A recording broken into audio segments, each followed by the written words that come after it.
Imagine a world where free public transportation, universal childcare, and affordable housing aren't radical dreams, but everyday realities. That's the world many Europeans experience, a world that sharply contrasts with the heated debates sparked by New York politician Zohran Mamdani's proposals. After Mamdani's mayoral run thrust him into the spotlight as a leading progressive voice, his campaign promises ignited a firestorm of controversy. As Dutch environmentalist Alexander Verbeek pointed out, Mamdani's platform includes policies that Europeans often take for granted. Verbeek recounted overhearing a comment in an Oslo cafe where Mamdani was described as an American politician who finally sounded normal. Normal, that's the word, Verbeek emphasized. Here, taking care of one another through public programs isn't radical socialism, it's Tuesday. This highlights a key difference. In many European countries, these services are viewed as essential components of a functioning society, not radical, unaffordable luxuries. Europeans recognize his vision about free public transit and universal childcare, Verbeek explained. We expect our governments to make these kinds of services accessible to all of us. We pay higher taxes and get civilized societies in return. The debate here isn't whether to have these programs, but how to improve them. Let's delve into some specific examples. Free public transport, often dismissed as a utopian fantasy, has been successfully implemented in several European cities. Tallinn, the capital of Estonia, pioneered this approach over a decade ago. Financed by resident taxes, the initiative faced initial resistance, with critics labeling it a political gimmick. And this is the part most people miss.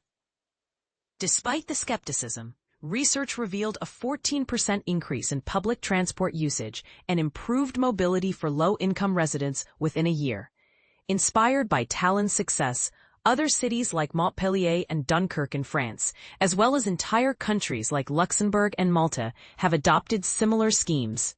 These examples demonstrate that free public transport isn't just a pipe dream, it's a viable policy with tangible benefits. Similarly, Mamdani's proposal for city-owned grocery stores in New York City, aimed at addressing food insecurity, echoes initiatives found in other parts of the world. Asli Aydin-Taşbaş, a foreign policy fellow at the Brookings Institution, recalled visiting a city-run grocery store in Istanbul in 2014. She was impressed by the store's diverse inventory, ranging from basic staples to household appliances, sourced from smaller manufacturers. Access was limited to low-income families, who received pre-loaded loyalty cards to make purchases. These city-run grocery stores in Istanbul were successful and replicated by other cities, Aydin-Taşbaş noted. She found the negative reaction to Mamdani's proposal puzzling. I was struck by the fact that New York elite and Republicans wanted to paint these proposals as sort of coming from the moon, she said. Things like non-profit stores or free buses, these are not outrageous ideas, nor are they socialist. They've been tried in different parts of the world. Even within the United States, cities like Chicago, Atlanta, and St. Paul, Kansas, are exploring or have already implemented similar models. Mamdani's commitment to universal childcare also finds precedent in Europe and elsewhere. Days before the election, New Mexico became the first U.S. state to offer free childcare to all residents, citing economic benefits and improved child welfare. Portugal began introducing free childcare in 2022, prioritizing low-income and single-parent families due to limited capacity. In Berlin, childcare has been free for children from their first birthday until they start school since 2018, although additional fees may apply for meals and activities. While the Nordic countries don't universally offer free childcare, they heavily subsidize it for most families. Even Mamdani's plan to provide new parents with a baby basket filled with essential supplies mirrors Finland's long-standing tradition. A universal benefit since 1949 that has inspired similar programs in nearly 60 countries. The stark contrast in perceptions of Mamdani's policies highlights the U.S.'s relatively underdeveloped welfare state. As writer Mary Holland observed, to anyone living in a Western European state, the self-professed democratic socialists' ideas probably sound entirely reasonable. But to many Americans, they're wildly ambitious, radical even. Perhaps the most controversial aspect of Mamdani's platform is his proposal to freeze rent for nearly 1 million rent-stabilized tenants.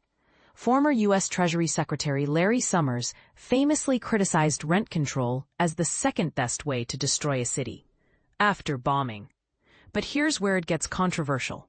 While often criticized, rent control has been tried with mixed results. In 2020, Berlin implemented a 5-year rent freeze, impacting 90% of the city's apartments. While providing short-term relief to many tenants, the law was ultimately deemed unconstitutional by Germany's highest court. However, a 2022 study suggested that the rent freeze might have had an unexpected positive side effect. Residents became more receptive to new housing developments in their neighborhoods. This suggests that rent freezes, if implemented effectively, could potentially pave the way for increased affordable housing production, aligning with another of Mamdani's key promises. Furthermore, New York City itself has a history of rent freezes, implemented 4 times during Bill de Blasio's tenure as mayor. As former New York City Rent Guidelines Board member Leah Goodridge pointed out, this is why criticisms of Mamdani's rent freeze ring hollow for me. It's painted as out of touch, yet there's already a precedent backed by government reports and data. Ultimately, the debate surrounding Zohran Mamdani's policies raises fundamental questions about the role of government in providing social services and ensuring economic security. Are these policies truly radical, or are they simply a reflection of different societal values and priorities? What are the trade-offs involved in implementing such policies? And most importantly, what kind of society do we want to create? What do you think? Are free services a right or a privilege? Let's discuss in the comments below.